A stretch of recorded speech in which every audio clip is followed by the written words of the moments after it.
Oui, je suis dans un ministère de délivrance, je sais de quoi je parle. Faire la délivrance de certaines personnes, ça ne sert à rien. Il faut attendre qu'ils se marient.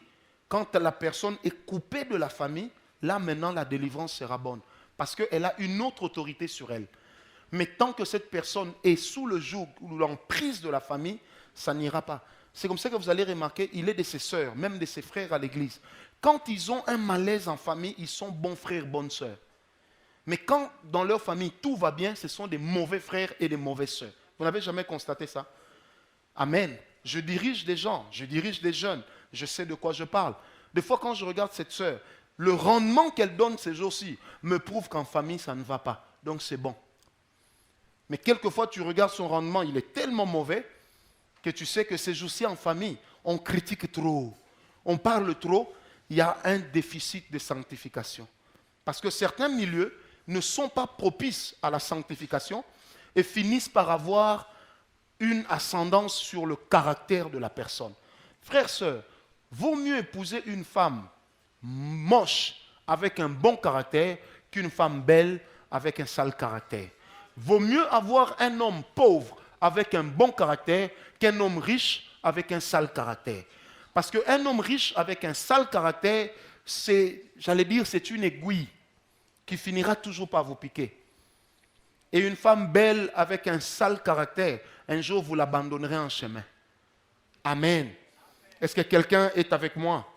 Alors il est important de savoir que chaque caractère qu'on affiche, chaque caractère qu'on a, chaque personnalité qu'on démontre, peut avoir des conséquences bonnes ou mauvaises. Chaque caractère. Vous savez, lorsqu'on prépare les fiançailles, c'est le moment où on doit changer certaines choses dans le caractère. Le mariage, c'est le monde de la concession. Les fiançailles, c'est le monde des accords. Amen. Nos futures concessions, on les commence par les accords que l'on signe déjà dans les fiançailles. C'est pourquoi c'est pendant les fiançailles qu'on aborde des sujets les plus importants. J'aimerais vous dire, les sujets tels que le nombre d'enfants épousés, généralement, ce sont des sujets que les gens mariés n'ont plus. Ce sont des sujets desquels on parle avant le mariage. Amen. Alors, quand vous tombez sur une personne qui a toujours tendance à vous dire « Moi, je suis comme ça. Si tu m'as aimé, tu dois m'accepter comme ça », c'est un problème. Parce que, retenez-les bien, mes frères et sœurs, le mariage, la préparation du mariage, c'est le moment de commencer à faire des concessions. Est-ce que vous me comprenez? La nature est faite de... Ce n'est que le monde spirituel qui vit sans concession.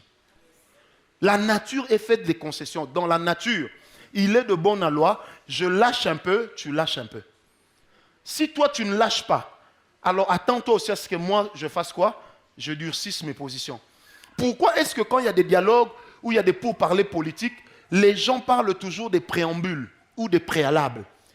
Tout simplement pour dire, si vous voulez qu'on aboutisse à telle chose, voici ce que nous vous proposons déjà. À vous de voir si vous allez accepter ou pas. Est-ce que quelqu'un me comprend? Il n'y a pas de mariage réussi sans concession. Aucun homme n'est parfait. Aucune femme n'est parfaite. Est-ce qu'on me comprend? Si tu tombes sur une femme parfaite, frère, méfie-toi. Soit quelqu'un d'autre l'a rendue parfaite, alors elle n'est pas taillée à ta mesure. Amen. Si tu tombes sur un homme bon en tout, en réalité, un jour il sera bon à rien. Est-ce qu'on me comprend? C'est la loi de la nature. Pose la question à ton voisin, qu'est-ce que tu vas lâcher? Non, pose-lui bien la question, qu'est-ce que tu vas lâcher? Amen. Je parlais aux hommes en leur criant dessus. Mais quand je me prépare au mariage, je lâche ce côté de mon caractère. Moi, j'ai vu une fille, on veut l'épouser, en pleine préparation de mariage. Elle s'énerve et elle dit à son futur mari, toi, tu ne me connais pas encore. Si seulement tu me connaissais, tu n'allais pas faire ça. Quand le frère est venu me voir pour me parler de ça, je dis, mon amai, bendana. Je dis, parce que le jour où elle se fera connaître, risque d'être le jour où il sera trop tard. Frère, quelquefois en amour, il faut rouler avec un véhicule qui n'a que 2 vitesses. Première, arrière.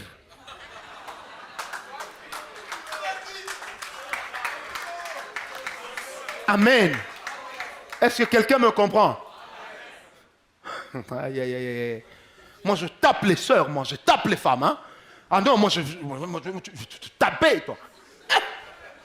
Mais si déjà dans les fiançailles, il te tape, mais dans le mariage, qu'est-ce qu'il va faire? Il va te pendre. Écoutez-moi bien, ouvrez grand vos oreilles. Certaines choses, pour réussir votre mariage, vous devez les changer dans les fiançailles. Quand vous avez manqué de les changer dans les fiançailles, faites avec. Si tu viens me dire, vous êtes marié, il me tape, moi je vais te poser la question, il a commencé aujourd'hui. Si tu me dis, il avait commencé il y a longtemps quand on était fiancés, je te dirais, continue seulement. Priez, hein? Il va changer un jour. Est-ce que quelqu'un me comprend? Un homme qui ne t'a pas épousé, mais qui te tape dessus, c'est un problème. Ne vous en faites pas. De nos jours, il y a aussi des sœurs qui tapent les frères. Amen. Donc, il est important de savoir que le caractère peut déranger. Et que le caractère dérange beaucoup. Beaucoup. Parce que le caractère est à la base de la vision de la famille.